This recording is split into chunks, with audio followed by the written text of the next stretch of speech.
Good evening.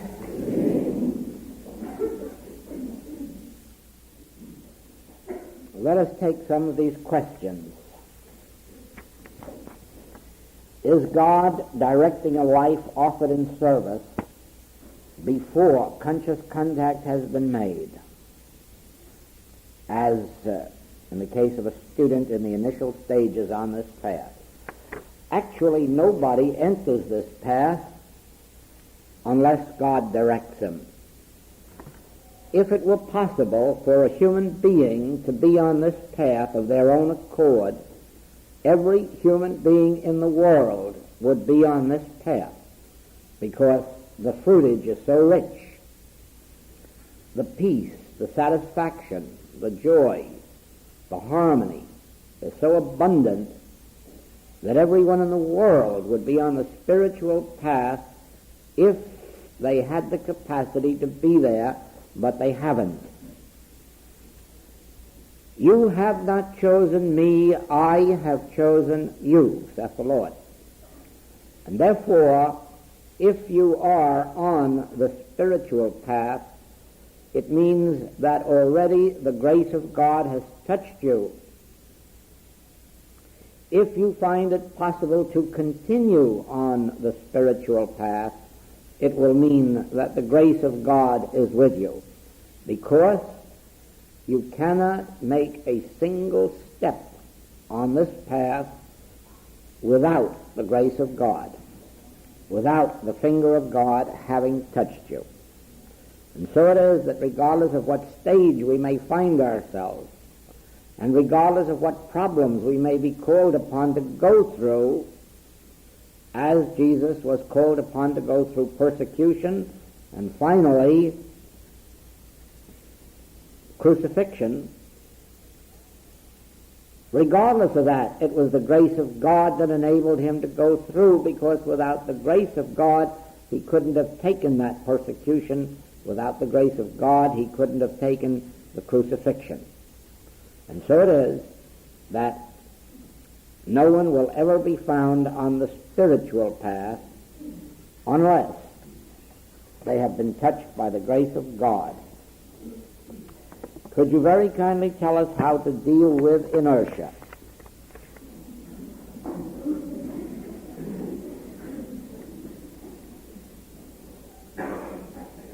Here too, without the grace of God, there will be no progress. The question always with inertia on the spiritual path has to do with this. The person is seeking something, but not God. And of course, it is quite a strain, and inertia does come in. But where there is a love for God, there is no inertia. I have never yet heard a mother ask how to overcome inertia in caring for her child. Quite impossible to conceive, isn't it? Because there is no inertia where there is love. And so where there is a love of God, where there is a love of truth, there could be no inertia. And so the only answer to that would be, find some reason to love God. There must be, everyone can find some reason to love God. I know from experience that at first it's very difficult. Look out at this world and you hardly find anything that you would want to thank God for. But as you get to looking behind the scene, you will soon observe that without God we would be lost. And so it is that gratitude comes easy, and with gratitude comes a love. Is there a shortcut to the dispersal of Maya? If so, it's being kept secret from us. Whoever has found it is taking it away somewhere. How can we help those individuals who have not actually asked for help? Now, this is too broad a question. There are members of our family who may not ask for help, yet their illness or lack or limitation may be a burden on us. And certainly we have every right to try, through our spiritual understanding, to set them free. And in some cases we can succeed. If this question has to do with strangers whom we would like to see made well, or distant relatives, there's no answer to that. We have no right. You know, sometimes I wonder if we really and truly believe in freedom. If freedom and liberty really are a passion with us, or if we only think of our own freedom and liberty. Everyone on the face of the globe has the right to live their own lives, and they have the right to die if they want. They have the right to be drunk or a right to be sober, because they are working out their own destiny. Now, insofar as is possible, we should leave everyone alone to work out their own destiny, except those who turn to us for help. The attitude that I have is this: if I want to live this spiritual life, and probably even die, as the world would see it, without medical aid, I should be allowed to live and I should be allowed to die. It is my demonstration. But on the other hand, if my neighbor or my family want medical help, heaven knows I will not stand in their way. They are leading their own lives and they have their own demonstration to make. And if they want to live by medicine, they can, and if they want to die by medicine, they can. It is their own demonstration. And to me, that is the very essence of liberty and of freedom, that we permit everyone to do as they please. Now, do you not see that very often, if we are allowed to suffer long enough and hard enough, that we may be driven to God, whereas if somebody saves us our suffering, we can become so content with our health and supply that God just doesn't enter our scheme of life.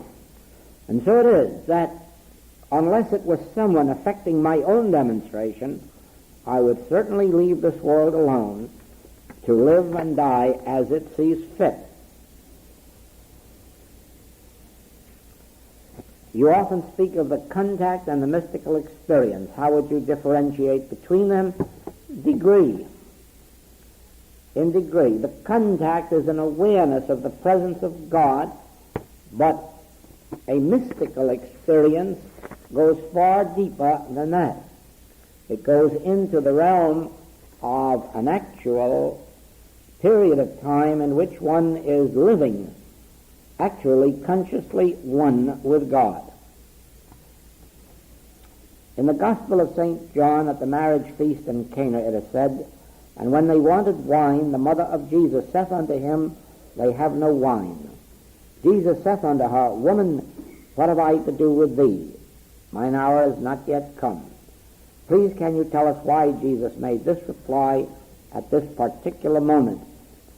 Are you speaking about that woman, what have I to do with thee?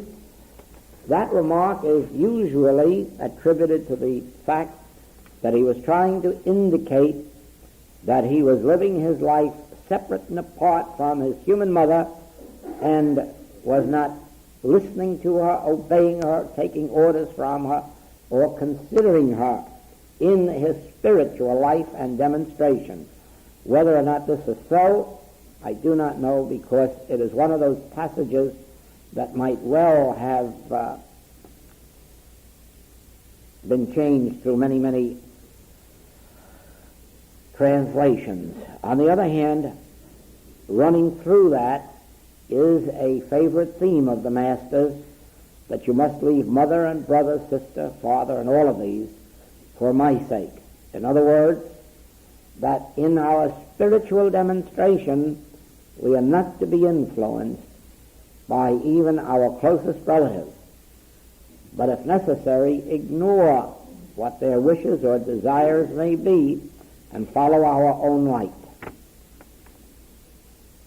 Please will you say whether the following is a correct concept of forgiving one's enemy?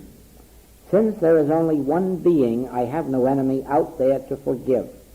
It is I who need forgiveness for having entertained a false sense of my neighbor, for having attributed to him a selfhood other than the divine, and then called him my enemy.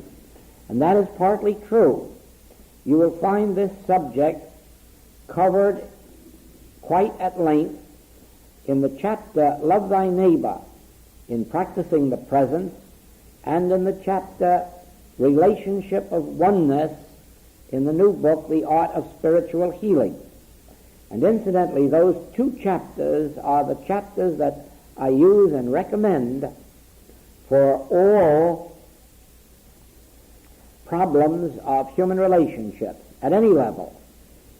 And for that reason, that in the last analysis we do have to see that I, God, is the individuality of all being. I, God, is the life, being the qualities and quantities of individual being, and therefore, when we are beholding an enemy, we are actually beholding the carnal mind, or the belief in two powers, and this, of course, is the dream existence or mirage, and our recognition of it as such is that which destroys the carnal mind and its picture, the enemy.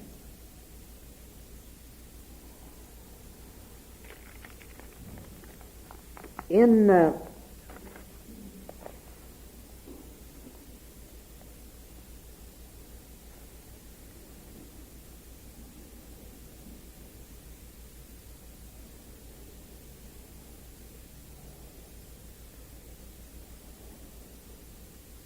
Gospel of Matthew,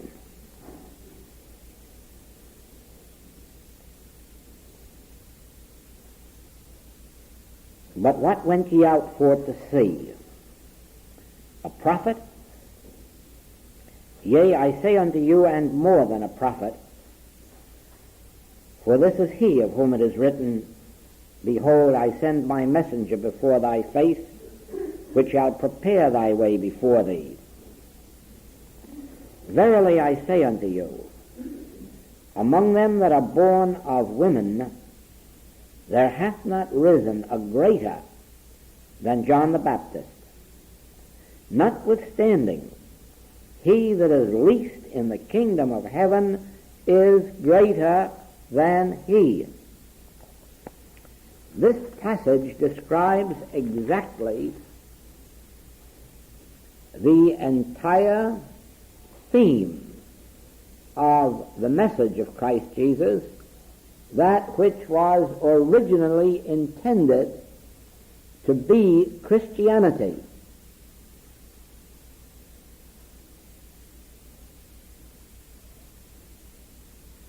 John the Baptist, as a prophet, there is none greater than he, and yet he that is least in the kingdom is greater than John the Baptist.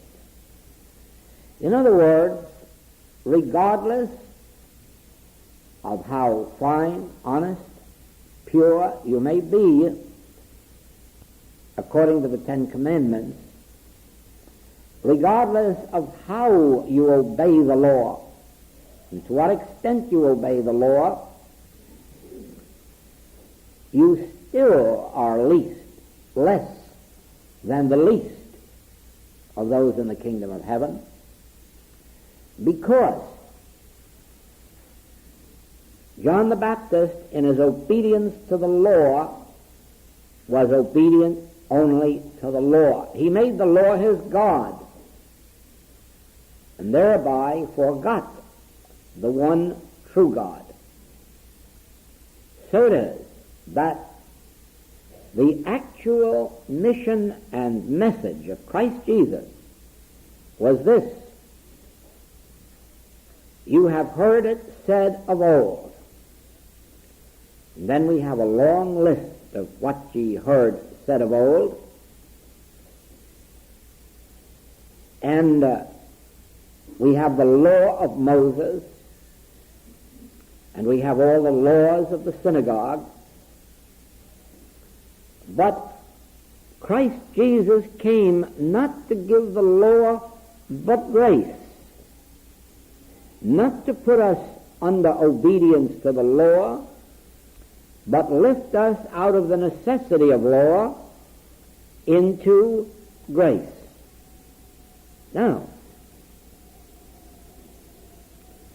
rightly understood, a Christian should be living under two commandments and should be measuring his life and conduct only by those two commandments.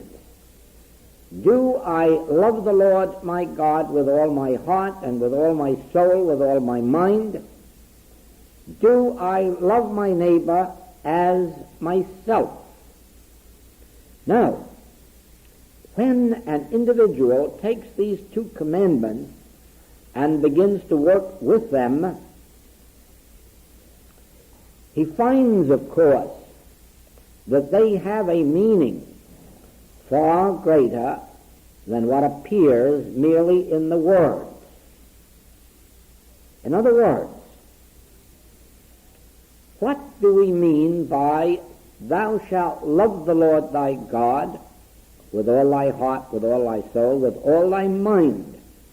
Now you see, this is a passage that is passed over, quoted, repeated, whereas it should be taken into meditation for not less than a year, if not every day of the week, certainly every other day of the week, for at least a year, until we have an understanding of what it means to love the Lord thy God with all thy heart and with all thy soul, because loving God is a very difficult thing to do for anyone coming out of the human scene. God has not been seen, heard, tasted, touched, or smelled. God has not come within the realm of a person's immediate experience.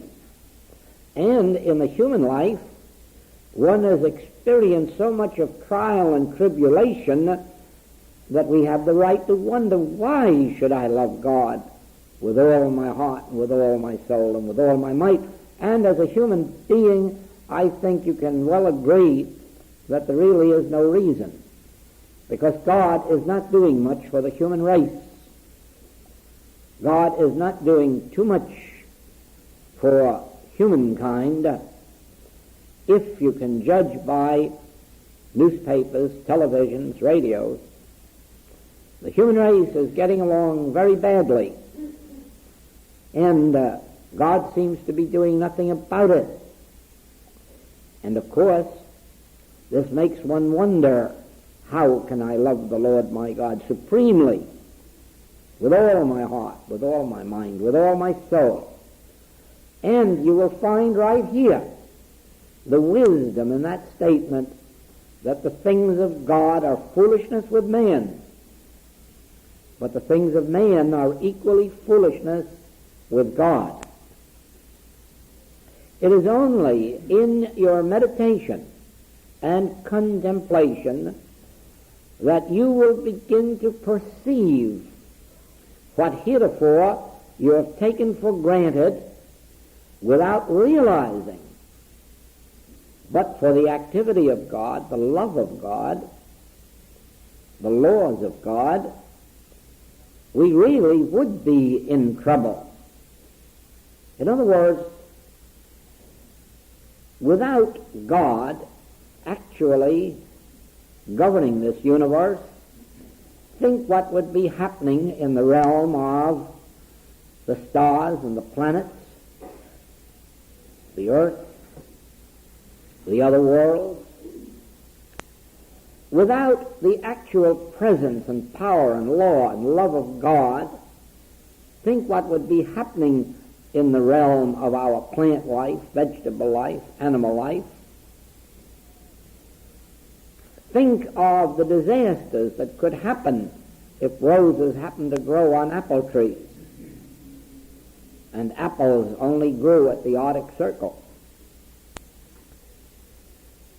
As you begin really to lift up your eyes unto the hills,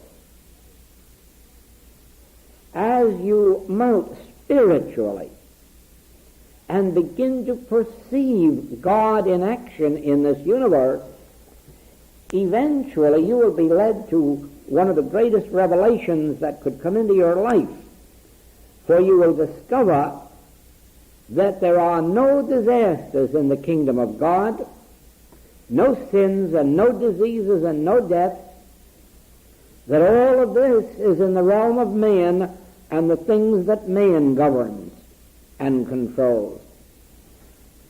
And then you will see why you should love the Lord thy God with all thy heart and with all thy soul.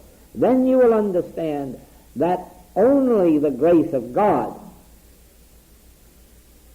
has given us not only life, but a spiritual life which is perfect, immortal, complete, bountiful.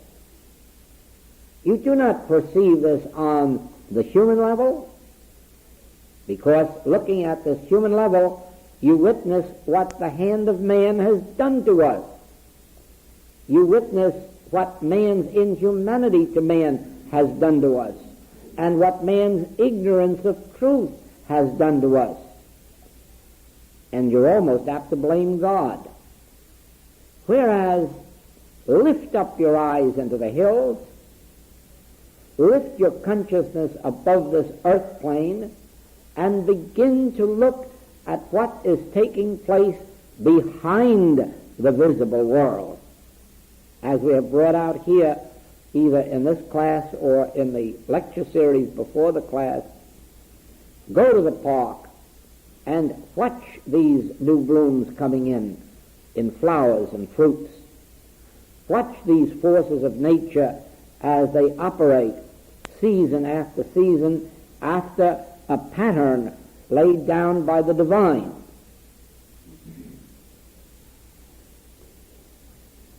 As we begin to perceive, even in the tiniest measure, that only the grace of God and only the gift of God makes life possible, we can go a step further, and eventually do go a step further, more especially after we have seen how it is that it is the qualities that the human race has evolved through this belief in two powers that causes our difficulties, and it enables us to eradicate those traits from ourselves. In other words, as we begin to perceive that ignorance and hate, jealousies, animosities, biases, bigotries are responsible for all of the troubles on earth, do you not see how simple it is for us to say, how foolish I would be to indulge those, to add to the weight of the world's troubles by allowing myself to be an instrument for hate or jealousy or envy or malice or lust or greed or bias or bigotry. It is only once you begin to perceive that these qualities of the human race are the very qualities that have us bound up in wars, cold wars and hot wars, winning wars and losing wars, have us bound up in lawsuits, have us bound up in the jealousies of the religions. Look into this thing. Meditate on God until you have received the assurance that in the kingdom of God there are no impurities, there are no discords, no inharmonies, that the laws of God are absolute laws. They never change. They are the same from everlasting to everlasting. And then you begin to perceive how it is that we as humans really are destroying this earth We are responsible for the disasters on the earth, and you begin to perceive how and why this is, and it makes it such a simple matter to say, heaven forbid that I should add to the burdens of this world by maintaining in myself these qualities that I now see are wrecking the universe, preventing peace on earth, not only between nations, not merely between differing ideologies, but if you will, look at these battles between the different denominations and sects of Christianity. Look at these warfares between one group and another group, all claiming to be doing it in the name of Christ, which you surely know can't be truth. So it is that you eventually begin to see that peace on earth, harmony on earth, will come if it comes to you, if it comes to me, in proportion as we could live. If we as a group of a few thousand people could live without hates, animosities, jealousies, if we could live without wars, without lawsuits, do you not see that this would be a leavening influence in consciousness that would rapidly spread around the globe? But do not believe that anyone can live that life by being obedient to the Ten Commandments, because they can't. Their reason hasn't been reached. It is only when you actually perceive that it is these human traits and qualities based on the belief in two powers, based on the belief in good and evil, that is causing human wreckage, that instantly you can be healed of those very qualities, because now their foolishness has been revealed to you. So it is that with meditations, quiet ponderings, spent on this subject of actually leaving the realm of what you see here, taste, touch, and smell, and go behind it until you see what it is that operates through laws of God, and until you perceive what is operating in the mind of men. And then you will see how easy it is to love the Lord thy God. I have explained this to a class recently, and I can't remember whether or not I have explained it to you. I think I have. How this idea of gratitude unfolded. That we should really never be grateful for anything that comes to our experience. I mean, there's no need to be grateful for the good that comes into my experience, because if it isn't a universal good, what good is it? The point of gratitude is, and the thing to be grateful for, is that which is available to all of us universally and uniformly.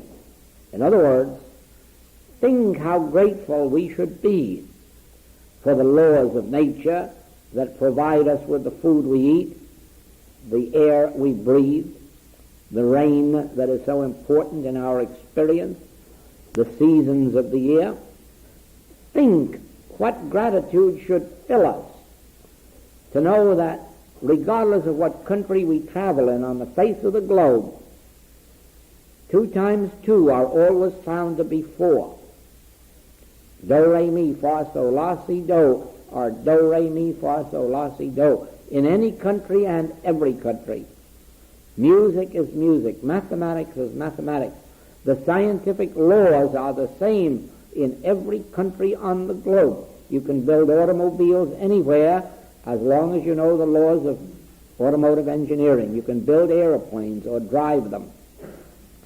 Think only of how grateful we must be in watching God reveal universally, uniformly, individually and collectively, His laws, that we may avail ourselves of them in all of our modern transportation, modern kitchen gadgets, modern science, modern everything.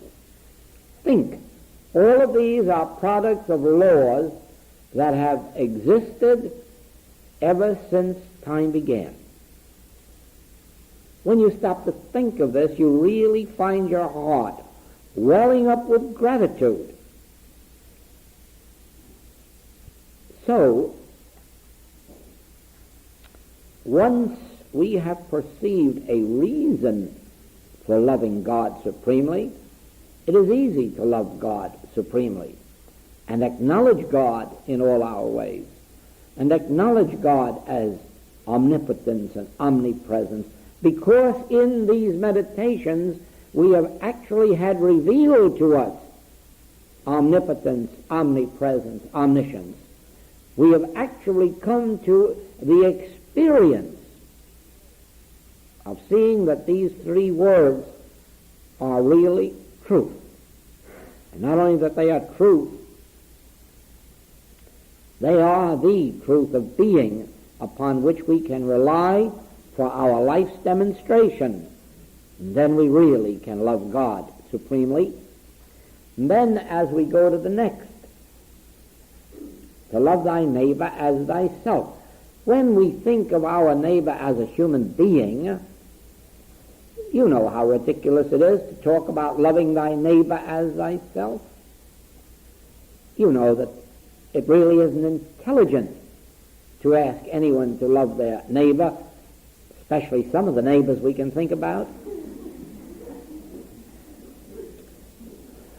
But once you begin to perceive the Master's teaching, call no man on earth your father.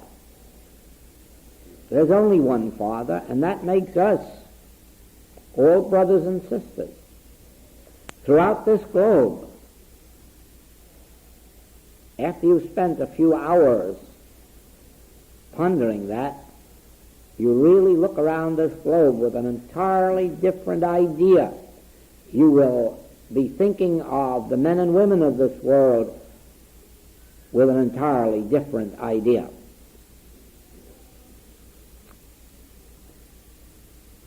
You begin to notice this. If you look to an individual as a human being, you are going to find selfishness in the highest degree, because all humanhood is built on selfishness. That is the primal element of humanhood. The law of self-preservation: kill anybody else as long as I stay alive, deprive anyone else as long as I stay alive, compete with anyone else until he's bankrupt as long as I stay solvent. This is human history.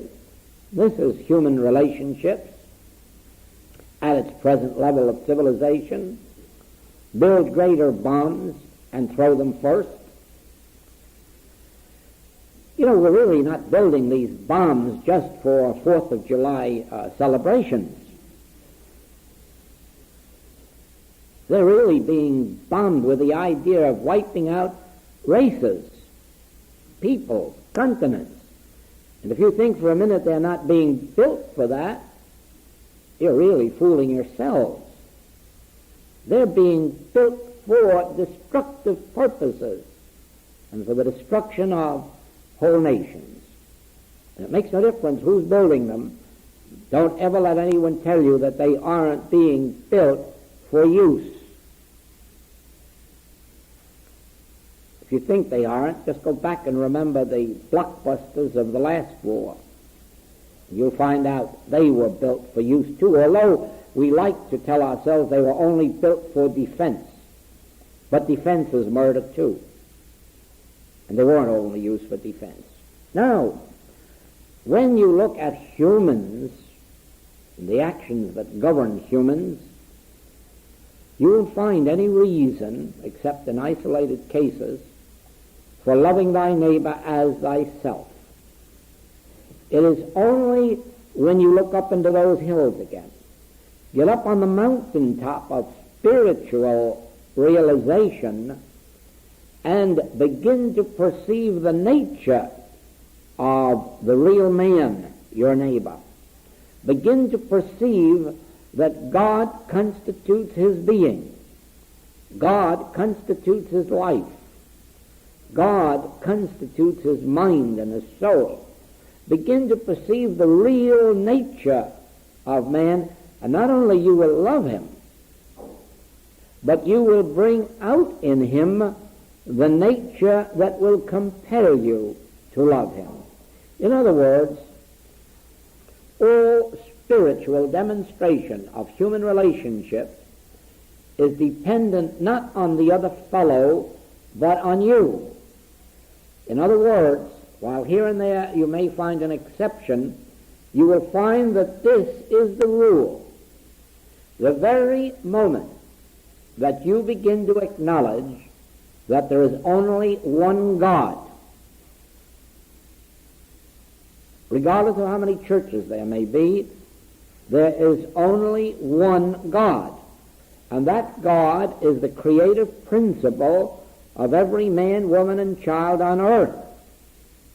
From the moment that you begin to live with that conscious realization, you begin to change the attitude of the other man toward you. You can do it with animals and watch it at that level and see how wonderfully it works. Instead of calling the dog a dog and a cat a cat, or instead of calling them bad or contrary, watch the difference when you rise up into the spiritual consciousness and realize God made all that was made. Anything that God did not make was not made. And all that God made was made of God's own selfhood. Therefore, all life is spiritual, all mind is intelligent, all being is divine, at every level of consciousness. And then watch the difference in the attitude of every form of living thing, even the vegetable and the mineral world.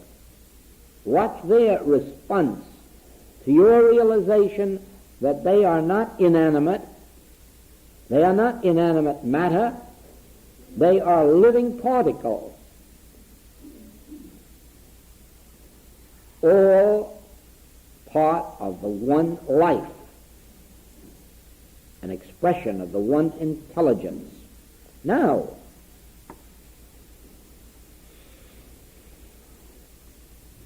when you begin to perceive God as the universal Father and accept men and women as your brothers and sisters impersonally, you begin immediately not only to love them, but this, remember, is a spiritual love. This has nothing to do with loving some people because they're good to you and being indifferent to others because they're indifferent to you. This has no human connotation. This means only the ability to realize God as the nature of individual being. It has nothing to do with picking out a person and concentrating on them with you are spiritual or you are the child of God, but it has to do with the recognition of God as constituting individual being. Then, finding that this is a form of spiritual love, just as forgiveness is, and forgiving for the reason shown us here in this question. Forgiving because actually I am you. Forgiving actually because we realize that all wrong is committed only in ignorance. Nobody in the world ever committed a wrong after they were illumined. All wrongs exist only in ignorance. Father, forgive them. They know not what they do, even if they are Judas Iscariot and his friends. Think of this. Every wrong that has been done to you or me or ours has only been done because an individual did not know that I and the Father are one, and all the Father hath is mine. Therefore, they were seeking to gain something for themselves that they thought we had. Regardless of what their offense, it was done in ignorance. May have been ignorance of our true identity, ignorance of their true identity. The ignorance that has come down into the world through these religious biases and bigotries, all of which, you must remember, are taught to youngsters.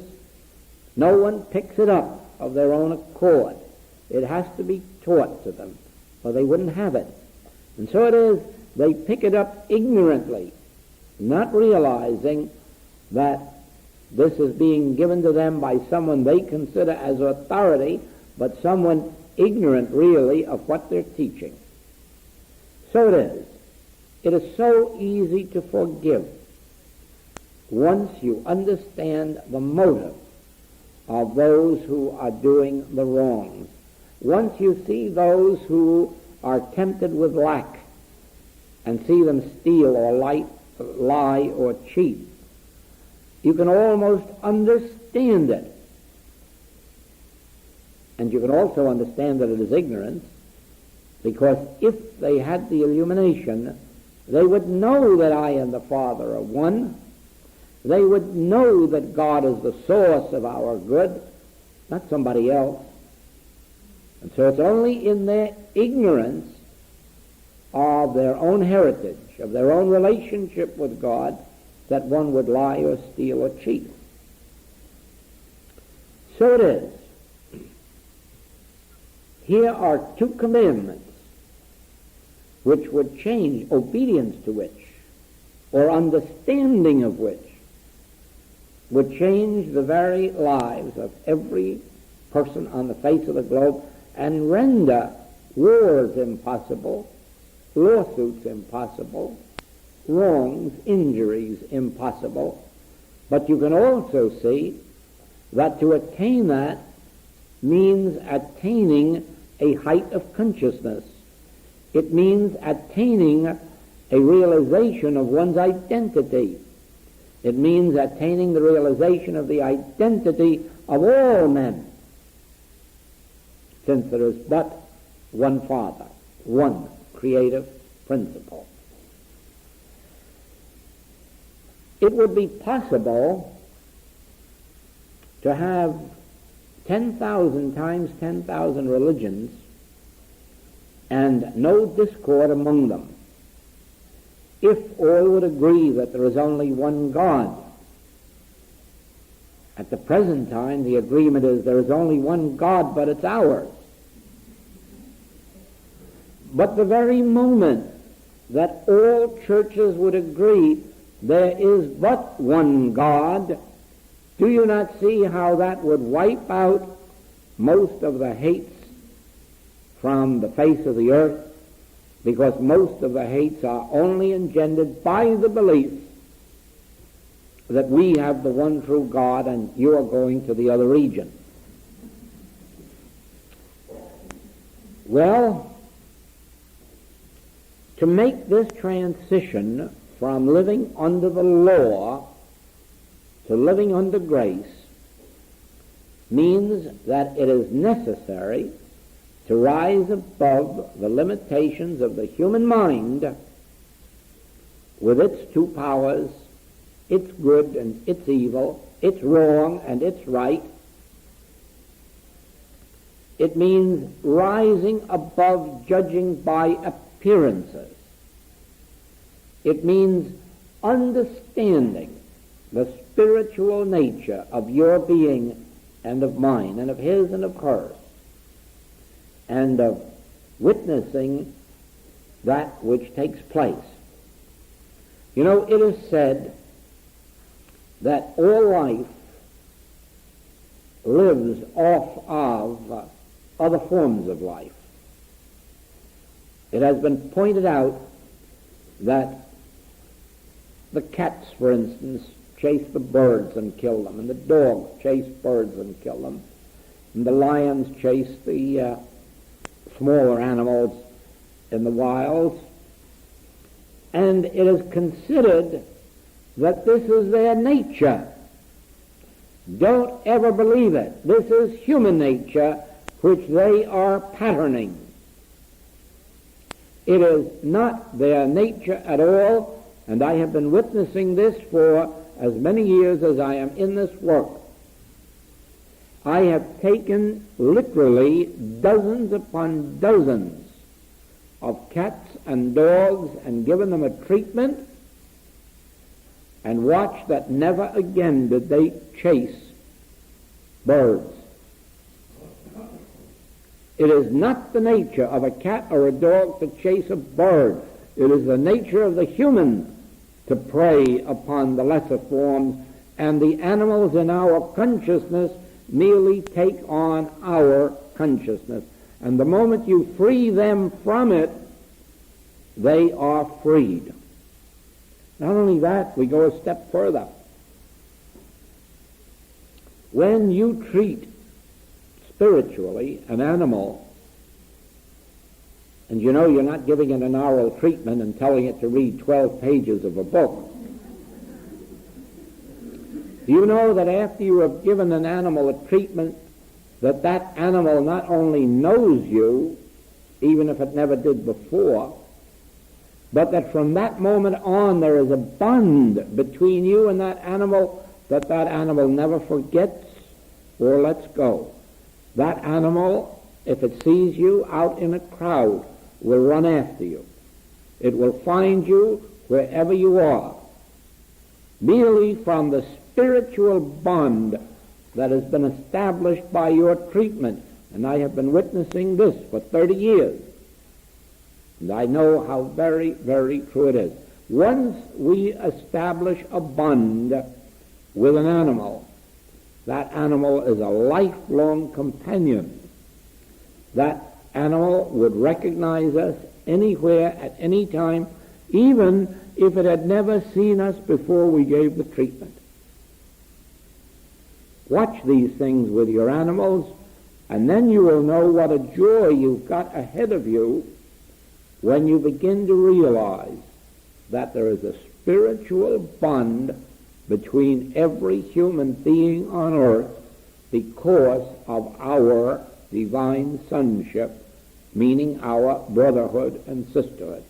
But this spiritual bond that unites us only takes place after we have given the treatment. Only in our case now, it is not necessary to give an individual treatment, because this really has to do with a mode of life, loving God and our neighbor.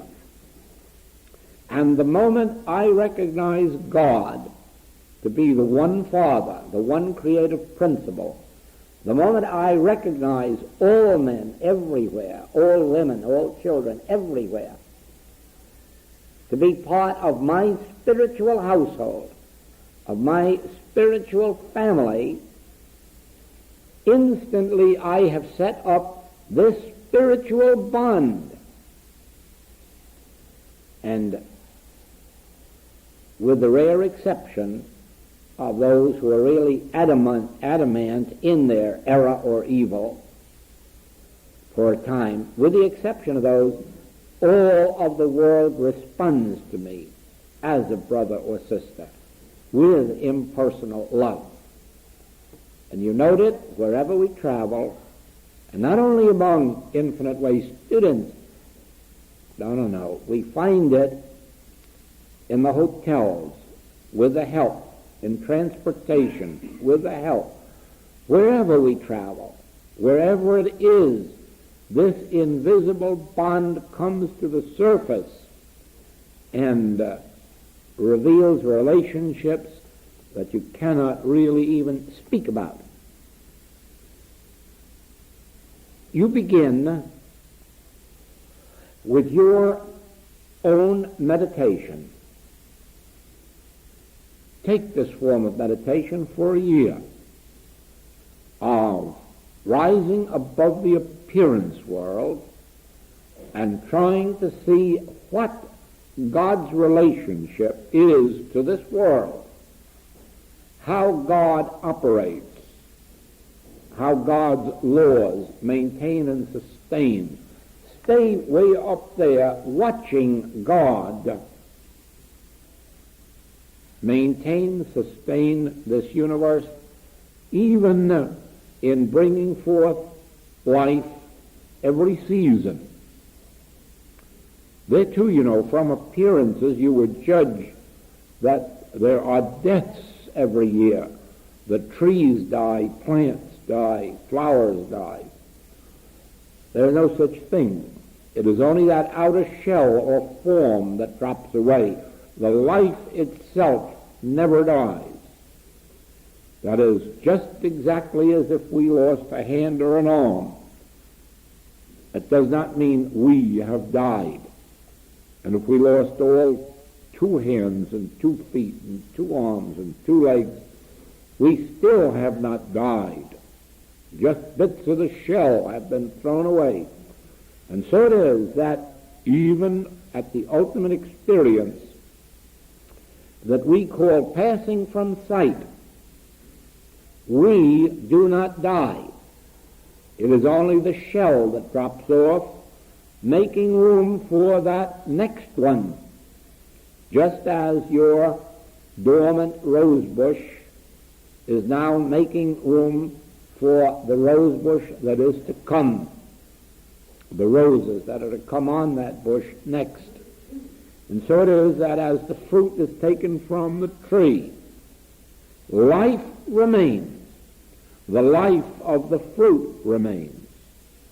And in due season, it will push forth more forms.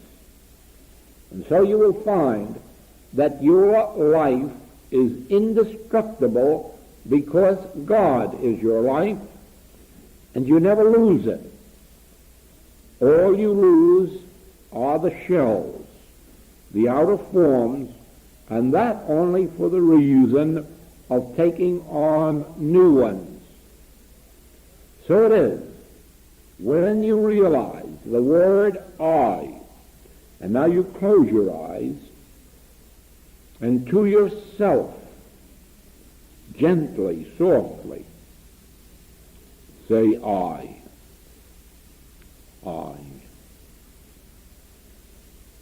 That I